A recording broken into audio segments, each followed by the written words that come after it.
Hey Libra, what's up? Ayan, nagbabalik ang ating general weekly reading from the week June 16 to 22.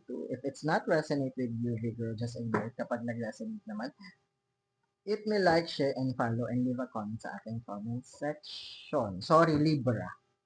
Libra, correct me. It's Libra. Okay? Libra. Okay, Libra.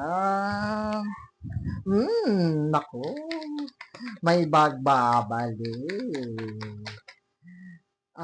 Bakit? Bakit siya magbabalik? Ay, ikaw na yung power ngayon, ah. Parang feeling ko, eto na ang ganti ng api. Feeling ko ganti ng api to, no? Parang ang dami ko ng pinagdaanan sa inyo. Ito na ang karma nyo. Parang, alam mo yon parang, teka lang, pagod ako sa inyo last year, ah. So, eto na ngayon ang eto na yung, ang dami nagtatalsikan na, ano, parang wala ka ng pakialam. The word, I don't care anymore.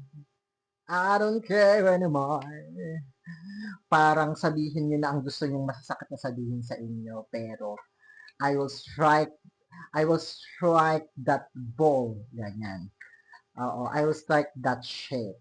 Shape, diba? Bawal kasi manggitin yan, no? Okay.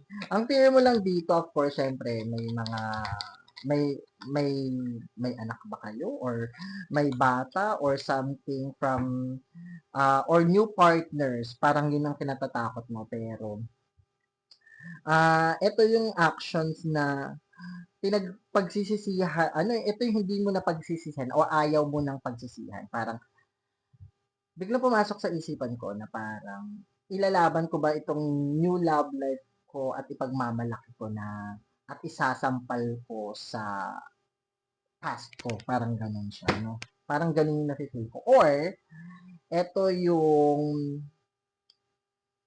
kukunin ko yung karapat. Kukunin ko yung para sa akin. Oo, parang binawi niyo yung saya, karangalan, binawi niyo sa akin last year. So, ngayon ako naman ang re-rest back. Ganon, no? Ayan, Libra, if it's not resonate with you, just ignore it. Kapag nag-resonate naman, type yes sa ating comment section.